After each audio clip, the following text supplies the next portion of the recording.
જો ચોક્કસ દિશા નહીં આપીએ તો આ વિખાઈ જશે. કારણ કે કેટલોક ટાઈમ આવી રીતે બધા ભેગા થઈને ખાવું પીવું પછી અલગ પડી જવું કંઈક અહીંથી માઇકમાંથી સારી મોટી વાતો કરવી, એવું હવે નહીં ચાલે. હવે બ્રાહ્મણોએ પોતાના સમાજ માટેથી, હું એમ નથી કહેતો કે ભાઈ મારે સગવડતા છે મેં 5000 આપ્યા, ગુરુજીએ જેમ 50,000 લખાવ્યા, એવી વાત નથી. પણ 100 રૂપિયા જો તમે દેતા શીખશો ને તો અમારે કોઈ સામે હાથ નહીં જોડવા પડે.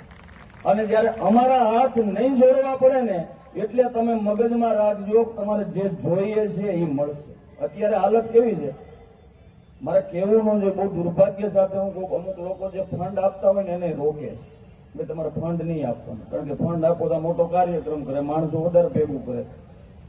એટલે આવી હલકી માનસિકતા વાળા લોકો જે છે એને ચિહ્નિત કરી એક બાજુ સાઈડ કરી અને બ્રહ્મ સમાજને યોગ્ય દિશા અને દશા આપવાની આપણે શરૂઆત કરવાની છે. અહીં આપ બધા ઉપસ્થિત રહ્યા આટલી બોળી સંખ્યામાં, એ બદલ આપ જ્ઞાતિજનોનો પણ હું હૃદયપૂર્વક 2 હાથ જોડી અને આભાર વ્યક્ત કરું છું. અને મારા કાર્યકરોનો ખાસ કરી એમણે જે તનતોડ મહેનત કરી. પછી અમારે એવું નથી, અમારી 18 વોર્ડની ટીમ છે ને આજે અમે એને જ સન્માન કરવાના છે, ઘરના ભુવન ઘરના દાખલા, બાકી કઈ છે નહીં. 18 વોર્ડના જે અમારા કાર્યકરો છે એમને અમે 18 વોર્ડનું સન્માન કરવાના છીએ. અને સ્ટેજ ઉપર અમે અમારા કાર્યકરોને એટલે નથી લઈ શકતા કે કોને લેવા, બધા એકથી ચડિયાતા છે સાહેબ, ત્યારે આ સંખ્યા ભરાય.